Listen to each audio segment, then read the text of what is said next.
اعوذ باللہ من الشیطان الرجیم بسم اللہ الرحمن الرحیم الحمد للہ رب العالمین الرحمن الرحیم والصلاة والسلام علی سید الانبیاء والمرسلین امام المتقین خاتم النبیین سیدنا و مولانا محمد وعلی آلہ و اصحابہ اجمعین۔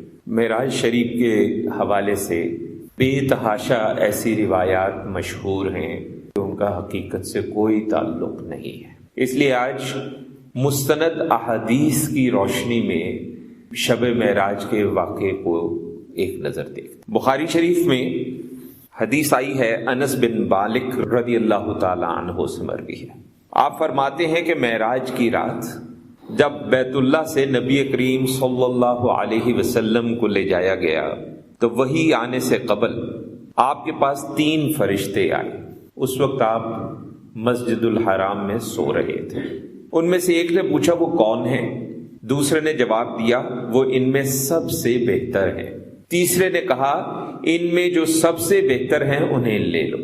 اس رات اتنا ہی واقعہ پیش آیا اور نبی کریم صلی اللہ علیہ وسلم نے اس کے بعد انہیں نہیں دیکھا، یہاں تک کہ وہ دوسری رات آئے جبکہ آپ صلی اللہ علیہ وسلم کا دل دیکھ رہا تھا اور آپ کی آنکھیں سو رہی تھی، لیکن دل نہیں سو رہا تھا۔ تمام انبیاء کرام علیہم السلام کی جو نیند ہوتی ہے وہ ایسی ہی ہوتی ہے کہ آنکھ سوتی ہے لیکن دل نہیں سوتا ہے۔ انہوں نے آپ صلی اللہ علیہ وسلم سے کوئی بات نہ کی، یہاں تک کہ آپ صلی اللہ علیہ وسلم کو اٹھا کر چاہے زمزم کے پاس لٹایا۔ یہاں جبرائیل امین علیہ السلام نے اپنا کام سنبھالا اور سینہ مبارک گردن تک خود اپنے ہاتھ سے چاک کیا اور سینہ اور پیٹ کی تمام چیزیں نکال کر انہیں اپنے ہاتھ سے زمزم کے پانی سے دھویا۔ جب خوب دھو چکے تو آپ صلی اللہ علیہ وسلم کے پاس سونے کا ایک تشت لایا گیا۔ اس میں سونے کا ایک بڑا پیالہ تھا جو حکمت اور ایمان سے پر تھا۔ اس سے آپ کے سینے اور گلے کی رگوں کو پر کر دیا گیا اور سینہ مبارک پھر سے سی دیا گیا۔ بہت طویل حدیث بھی ایک موجود ہے بخاری شریف میں، لیکن مختلف حوالے لے کر ہم گفتگو کریں گے تاکہ یہ نہ محسوس ہو کہ شاید ساری بات ایک ہی جگہ پہ ہے۔ بے تحاشا کتب احادیث کے اندر اس واقعے سے متعلق مستند احادیث موجود ہیں۔ اب مسند احمد میں ایک روایت ہے جس سے ہمیں پتہ چلتا ہے کہ حضرت جبرائیل امین علیہ السلام براق کے ساتھ تشریف لائے۔ یہ گدھے سے تھوڑا سا بڑا اور خچر سے تھوڑا سا چھوٹا ایک جانور تھا جو اپنا کھر اپنی نگاہ کے آخری مقام پر رکھتا تھا، یعنی جب وہ چلتا ہے تو وہ اس کی چال اتنی بڑی ہے کہ اس کا پاؤں جو ہے جہاں اس کی نگاہ پہنچتی ہے وہاں جا کے اس کا پاؤں وہاں پہ جو ہے زمین کو چھوتا ہے۔ اس وقت نبی کریم صلی اللہ علیہ وسلم مسجد حرام میں تھے۔ آپ صلی اللہ علیہ وسلم جبرائیل امین علیہ السلام کے ساتھ بیت المقدس میں تشریف لائے اور وہاں جس حلقے میں انبیاء کرام علیہم السلام اپنی سواریاں باندھتے تھے اسی میں براق کو باندھا۔ پھر مسجد اقصی میں داخل ہوئے، 2 رکعت نماز پڑھی اور اس میں انبیاء کرام علیہم السلام کی امامت فرمائی۔ پچھلی نشست میں بھی ہم نے گفتگو میں یہ عرض کیا تھا کہ کہا یہ جاتا ہے کہ حضرت صلی اللہ علیہ وسلم نے امامت فرمائی اور پیچھے ایک صف کے اندر قریب 1.25 لاکھ انبیاء کرام علیہم السلام نے ایک صف کے اندر نماز پڑھی۔ اب یہاں پہ کچھ لوگ سوال کرتے ہیں کہ جی اتنی چھوٹی سی جگہ ہے وہاں پہ 1.25 لاکھ کی صف کیسے بن گئی؟ تو ایک چیز کا خیال رکھیں کہ اگر آپ اس سارے واقعے کو دیکھیے کہ یہ سب کچھ ہو گیا اور آپ واپس جب تشریف لائے تو بستر ابھی گرم تھا، کنڈی ابھی جو وہ ہل رہی تھی، تو اس کا مطلب یہ ہوا کہ یہ جو معاملہ ہے یہ زمان و مکان کی قید سے آزاد معاملہ ہے۔ اس لیے نہ یہاں پہ زمان ہے نہ یہاں پہ مکان ہے۔ جب مکان نہیں، انگریزی میں کہتے ہیں ٹائم اینڈ اسپیس، سو جب مکان بھی نہیں ہے اور زمان بھی نہیں ہے تو اس کا مطلب کیا ہوا؟ اس کا مطلب یہ ہوا کہ چاہے ہمارے لیے بظاہر اتنی سی جگہ ہوگی لیکن اللہ تبارک و تعالیٰ کی تخلیق ہے زمان، اللہ تبارک و تعالیٰ کی تخلیق ہے مکان، تو یہ ممکن ہے کہ اللہ تبارک و تعالیٰ اس مکان کو ایسا وسیع فرما دے اس خاص موقع پہ ان خاص شخصیات کے لیے صرف۔ اس کے بعد آپ صلی اللہ علیہ وسلم کے پاس شراب، دودھ اور شہد کے برتن لائے گئے. آپ نے دودھ کو پسند فرمایا تو جبرائیل امین علیہ السلام نے فرمایا آپ نے فطرت پائی ہے، آپ کو ہدایت نصیب ہوئی ہے اور آپ کی امت کو بھی ہدایت نصیب ہوئی ہے. اسی لیے دودھ کو ہمارے یہاں دین اسلام میں بہت زیادہ بہتر ایک خوراک سمجھا گیا ہے. یہ حضور صلی اللہ علیہ وسلم کی پسند فرمائی ہوئی خوراک ہے. پھر وہاں سے آسمانوں کی طرف سفر ہوا جس کو ہم معراج کہتے ہیں. یہ جو پچھلا سفر ہے اس کو ہم الاسراء کہتے ہیں. یہ بھی ہم نے پچھلی نشست میں گفتگو کی تھی. یہاں سے اس مسجد سے آپ کو عالم بالا کی طرف لے جایا گیا. اور معراج جو ہے اصل میں معراج کے کئی عربی کے جو الفاظ ہیں اس کے کئی معنی ہیں. معراج کا ایک معنی جو ہے وہ ایسی سیڑھی بھی ہے جس کو اوپر چڑھنے کے لیے استعمال کیا جائے. جب سواری کے لیے براق کو پیش کیا گیا آپ اس پہ دوبارہ سوار ہوئے اور پھر پہلے آسمان تک پہنچے. جبرائیل علیہ السلام نے آسمان کا دروازہ کھلوایا. فرشتوں کی طرف سے پوچھا گیا کون ہے؟ جبرائیل علیہ السلام نے فرمایا میں جبرائیل ہوں. پوچھا ساتھ کون ہے؟ کہا محمد ہے صلی اللہ علیہ وسلم. پوچھا گیا ان کو پیغام الہی دے کر بھیجا گیا ہے؟ جبرائیل علیہ السلام نے کہا ہاں. تب اندر والے فرشتے نے کہا مرحبا، آپ بہت اچھے آئے ہیں. حضرت صلی اللہ علیہ وسلم فرماتے ہیں میں وہاں پہنچا تو آدم علیہ السلام موجود تھے. جبرائیل علیہ السلام نے کہا کہ یہ آپ کے والد ہیں، آپ کے باپ ہیں، آدم ہیں، انہیں سلام کیجئے. میں نے انہیں سلام کیا. انہوں نے جواب دیا مرحبا اے فرزند صالح، اے نبی صالح، اور پھر آپ کی نبوت کا اقرار بھی کیا. بخاری شریف کی حدیث جو ہے کتاب التوحید کی، اس میں سے یہ ہم نے تھوڑے سے جملے پڑھے. پھر بخاری شریف میں ایک اور جگہ پہ کہا کہ نبی کریم صلی اللہ علیہ وسلم فرماتے ہیں جبرائیل علیہ السلام مجھے لے کر آگے بڑھے، دوسرے آسمان تک پہنچے. پھر اسی طرح سوال و جواب ہوئے. وہاں مجھے عیسیٰ ملے علیہ السلام، یحییٰ ملے علیہ السلام، جو آپس میں خالہ زاد بھائی بھی ہیں. جبرائیل علیہ السلام نے کہا یہ یحییٰ ہیں، یہ عیسیٰ ہیں، انہیں سلام کیجیے. میں نے سلام کیا. دونوں نے جواب دیا مرحبا اے برادر صالح، اے نبی صالح. اور پھر ان دونوں نے بھی نبوت کا آپ کی اقرار کیا. اور پھر اسی طرح ان سے کچھ اور گفتگو بھی ہوئی، باتیں بھی ہوئی. ظاہر ہے کہ سارے معاملات حضرت صلی اللہ علیہ وسلم نے کھول کے بیان نہیں فرمائے. جو معاملات ہمیں معلوم ہیں صحیح روایات سے، معتبر روایات سے، ہم صرف ان کی بات کرتے ہیں. پھر بخاری کی کتاب التوحید سے پھر ایک اور حوالہ ہے کہ اس کے بعد مجھے لے کر تیسرے آسمان کی طرف چڑھے، دروازہ کھلوایا. پوچھا گیا کون؟ جبرائیل نے کہا میں ہوں. پوچھا گیا تمہارے ساتھ کون ہیں؟ انہوں نے کہا محمد صلی اللہ علیہ وسلم. پھر پوچھا گیا ان کے پاس پیغام الہی دے کر بھیجا گیا ہے؟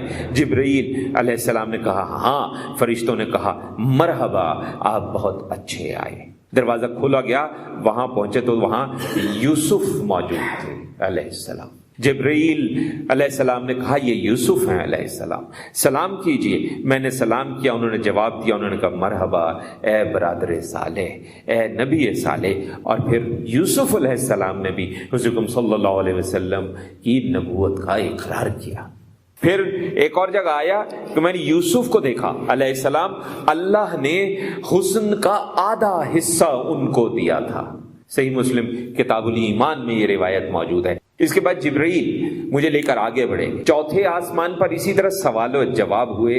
ادریس وہاں موجود تھے علیہ السلام. سلام دعا ہوئی. انہوں نے بھی اسی طرح برادر صالح کہا مرحبا، اور انہوں نے بھی نبی صالح کہا مرحبا، اور انہوں نے بھی حضور صلی اللہ علیہ وسلم کی نبوت کا اقرار کیا. پھر جبرائیل علیہ السلام پانچویں آسمان تک آگے بڑھے. وہاں بھی اسی طرح سلام دعا ہوئی. ہارون علیہ السلام وہاں پہ موجود تھے. انہوں نے بھی اسی طرح نبی صالح اور برادر صالح کہہ کر مرحبا کہا. انہوں نے بھی حضرت صلی اللہ علیہ وسلم کی نبوت کا اقرار کیا. اس کے آگے چھٹے آسمان تک چڑھے. دروازہ کھلوایا گیا. اسی طرح سوال و جواب ہوئے. اسی طرح مرحبا کہا گیا. اسی طرح نبوت کا اقرار کیا. یہاں پہ موسیٰ تھے علیہ السلام. آپ انہیں چھوڑ کے آگے بڑھے تو وہ رونے لگے.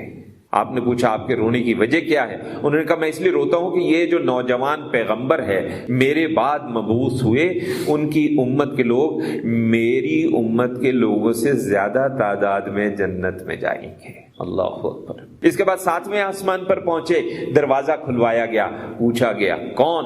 کہا میں جبرائیل۔ کہا گیا تمہارے ساتھ کون ہے؟ کہا محمد صلی اللہ علیہ وسلم۔ پوچھا گیا ان کے پاس پیغام الہی دے کر بھیجا گیا ہے؟ انہوں نے کہا ہاں۔ فرشتوں نے کہا مرحبا، آپ بہت اچھے آئے۔ وہاں گئے تو وہاں پہ ابراہیم علیہ السلام کو موجود پایا۔ جبرائیل نے کہا یہ آپ کے جد امجد ہیں ابراہیم علیہ السلام، انہیں سلام کہیے۔ میں نے انہیں سلام کیا، انہوں نے کہا مرحبا فرزند صالح، مرحبا نبی صالح، آپ کی نبوت کا اقرار کیا۔ اور ابراہیم علیہ السلام وہاں پہ بیت المعمور کے ساتھ ٹیک لگا کر بیٹھے ہوئے تھے۔ صحیح بخاری ہے۔ ابن عباس رضی اللہ تعالیٰ عنہ فرماتے ہیں کہ آپ صلی اللہ علیہ وسلم ایک ایسے مقام پر پہنچے جہاں جبرائیل علیہ السلام نے آپ کا ساتھ چھوڑ دیا۔ اس پر آپ نے فرمایا ایسے مقام پر کوئی دوست اپنے دوست کو نہیں چھوڑتا، آپ میرا ساتھ کیوں چھوڑ رہے ہیں؟ تو جبرائیل علیہ السلام نے فرمایا میں اس سے آگے بڑھوں گا تو نور سے جل جاؤں گا۔ سنن بہقی کی یہ حدیث ہے۔ اس کے بعد آپ کو سدرۃ المنتہا تک لے جایا گیا۔ اس سدرۃ المنتہا پہ بیر جو ہے وہ ہجر کے مٹکوں کے برابر، اس کے پتے ہاتھی کے کان کی طرح کے تھے اور اس پر سونے کے پتنگے چھا گئے، اور اللہ کے حکم سے جو کچھ چھانا تھا وہ چھا گیا۔ اس سے وہ سدرہ جو کہ اصل میں ایک طرح کا جیسے بیری کا درخت جیسے ہوتا ہے، تبدیل ہو کر اتنا خوبصورت ہو گیا کہ اللہ کی کوئی مخلوق اس کا حسن بیان کرنے کی تاب نہیں رکھتی۔ اس وقت اللہ تعالیٰ نے اپنے بندے کو وحی فرمائی، آپ پر اور آپ کی امت پر 50 وقت کی نمازیں فرض کی گئیں۔ واپس آتے ہوئے موسیٰ سے ملاقات ہوئی علیہ السلام، انہوں نے پوچھا کہ آپ کو کیا حکم ملا؟ جواب دیا ایک دن رات میں مجھ پر اور میری امت پر 50 نمازیں فرض کی گئی ہیں۔ موسیٰ علیہ السلام نے کہا آپ کی امت ایک دن رات میں 50 نمازیں نہیں پڑھ سکے گی، میں بنی اسرائیل کا خوب تجربہ کر چکا ہوں، آپ کمی کی درخواست لے کر اپنے رب کے پاس جائیں۔ ان کے فرمانے پر آپ اللہ کے پاس واپس گئے، کمی کی درخواست کی، اللہ نے آپ کی درخواست قبول فرما لی اور 10 نمازوں کی تخفیف فرما دی، یعنی 50 کی بجائے اس کو 40 کر دیا۔ اس کے بعد آپ موسیٰ کے پاس آئے علیہ السلام، انہوں نے پوچھا کیا ہوا؟ آپ صلی اللہ علیہ وسلم نے فرمایا 10 نمازوں کی کمی کر دی ہے۔ انہوں نے کہا آپ پھر واپس جائیے اور مزید تخفیف کی درخواست کیجیے۔ آپ واپس گئے، اللہ سے تخفیف کی درخواست کی، اللہ نے اس کے بعد 10 مزید نمازوں کی کمی کر دی۔ یوں اللہ کے اور موسیٰ علیہ السلام کے درمیان آپ کی آمد و رفت چلتی رہی، یہاں تک کہ بالآخر اللہ نے 5 نمازیں جو ہیں وہ فرض کر دیں۔ اس کے بعد پھر جب آپ واپس آئے تو موسیٰ علیہ السلام نے پھر کہا کہ جاؤ اور کمی کراؤ، تو حضور صلی اللہ علیہ وسلم نے فرمایا اب مجھے شرم آتی ہے کہ جو اللہ تعالیٰ نے فرض کیا ہے میں اس پر راضی ہوں۔ آپ نے فرمایا جب میں وہاں سے واپس آیا، پکارنے والے نے پکار کر کہا میں نے اپنا فرض پورا کر دیا، بندوں کے لیے تخفیف کر دی، یہ 5 نمازیں اجر میں 50 کے برابر ہوں گی۔ بخاری شریف۔ اصل 50 نمازیں فرض کی گئی تھیں، ان 5 کا ثواب ان 50 کے برابر ہی ہوگا۔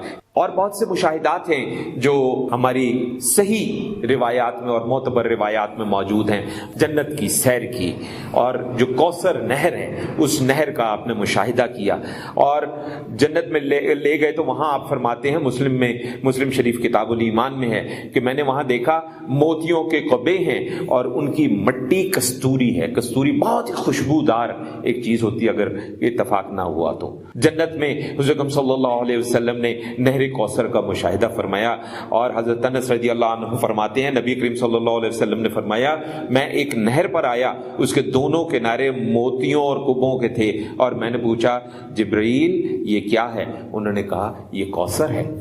ابن مسعود رضی اللہ تعالیٰ عنہ فرماتے ہیں، ترمذی شریف کی حدیث ہے کہ رسول اللہ صلی اللہ علیہ وسلم نے فرمایا معراج کی رات میری ملاقات حضرت ابراہیم سے ہوئی علیہ السلام۔ انہوں نے کہا اے محمد صلی اللہ علیہ وسلم اپنی امت کو میری طرف سے سلام کہیے اور ان کو بتا دیجئے کہ جنت کی مٹی جو ہے وہ بڑی عمدہ ہے، اس کا پانی میٹھا ہے، لیکن یہ چٹیل میدان ہے، اور اس کی کاشتکاری جو ہے وہ ہے سبحان اللہ والحمد للہ ولا الہ الا اللہ واللہ اکبر۔ میری نظر سے کم از کم کوئی ایسی حدیث نہیں گزری، اگر کوئی ایسی ہے جو میری نظر سے نہیں گزری تو اللہ تعالیٰ مجھے معاف فرمائے، جس میں کسی اور امت کے لیے اس طرح ابراہیم علیہ السلام جیسے جلیل القدر اور بڑے نبی، ایک ایسے نبی کہا گیا کہ نماز میں جب درود پڑھو اپنے نبی پر جب پڑھو تو ساتھ میں ابراہیم پر پڑھو۔ اس نبی ابراہیم علیہ السلام نے اس امت کو سلام بھیجا ہے، اب اس کا حقدار ٹھہرنا ہے، یہ ہمارے ہاتھ میں ہے۔ ہمیں محنت کرنی ہے، ہمیں کم از کم کوشش خلوص کے ساتھ کرنی ہے۔ خطا ہو جائے اور کوئی معاملہ ہو جائے، اللہ تبارک و تعالی غفور الرحیم ہے، معاف کرنے والی ذات ہے، وہ کوئی ایسا مسئلہ نہیں۔ پھر اسی طریقے سے غیبت کرنے والوں کا انجام دیکھا، ایسے خطیبوں کا انجام دیکھا، عبرتناک انجام، جو کہ بے عمل ہیں۔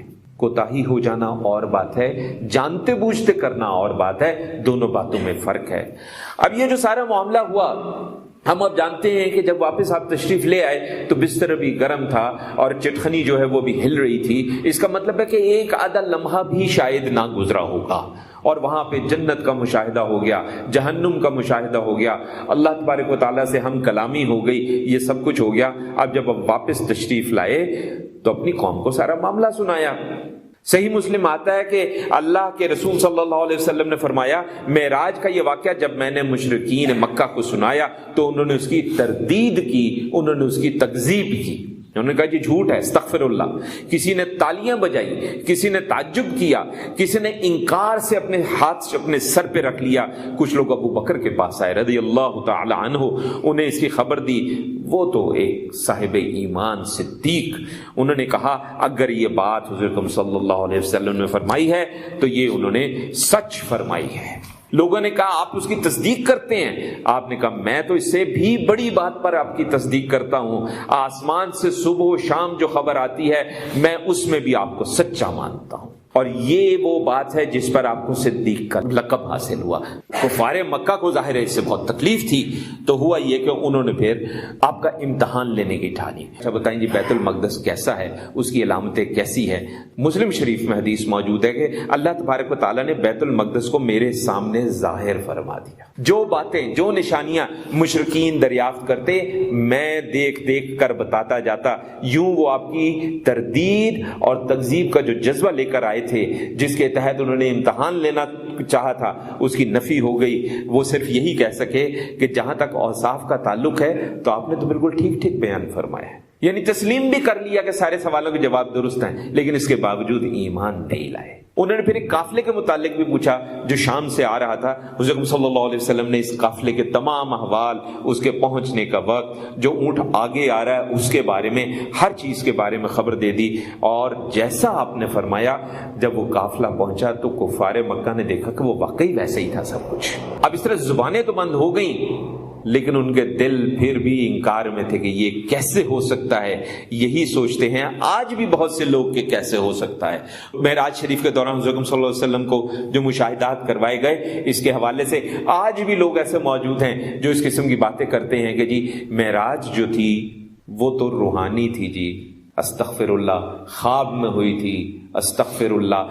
اگر جنت کے نظارے، جہنم میں جو کچھ دیکھا وہ اگر کوئی بیان خواب کو کرے تو اگلا اس سے لڑے گا تھوڑی، لڑے گا وہی جس کو یہ یقین ہوگا کہ یہ اصل میں جسم کے ساتھ جانے کی بات ہو رہی ہے۔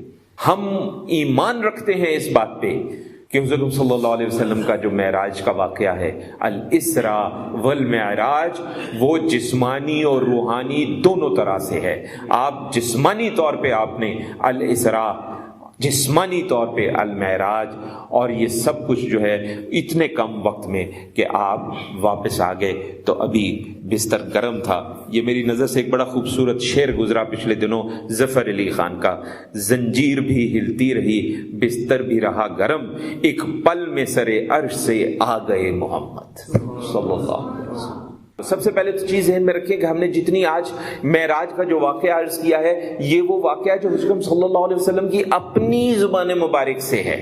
ایک قصہ سنایا جاتا ہے کہ جب آپ تشریف لے گئے عرش پہ، آپ نے جوتا اتارنے کی کوشش کی، جوتا اتارنے کی کوشش کی تو اللہ تبارک و تعالیٰ نے کہا کہ نہیں، آپ جوتا نہ اتاریے، آپ جوتے کے ساتھ تشریف لائیے۔ تھوڑی سی ایک وہ حدیث ہے یہ، اور اس حدیث کو کئی مفسرین نے اپنی تفسیروں میں لکھا ہوا ہے، اور یہ ثابت ہو چکا ہے کہ یہ حدیث جھوٹی ہے، اور ہم نے اس حدیث پہ نعتیں لکھ ڈالی ہیں۔ وہ بڑی مشہور نعت پڑھی جاتی ہے، عرش نے بھی چوما ہے تلوا آپ کی نالین کا۔ یہ حدیث جھوٹی ہے، اور اس کو تمام بڑے جو محققین ہیں انہوں نے کہا ہے کہ جھوٹی ہے۔ ممکن ہے نالین کے ساتھ گئے ہوں، ممکن ہے نالین کے بغیر گئے ہوں، ہمیں پتہ نہیں ہے، مستند معتبر روایت نہیں ہے۔ اس میں جو ہمارے یہاں چونکہ میلاد وغیرہ کے اندر اس طرح کے کلام بڑے پڑھے جاتے ہیں، تو دعوت اسلامی کی نئی ویب سائٹ پہ کتاب رکھی ہوئی ہے، میں نام بتا دیتا ہوں، ملفوظات اعلیٰ حضرت کے نام سے، جس کے اندر فتویٰ ہے کہ یہ روایت باطل ہے۔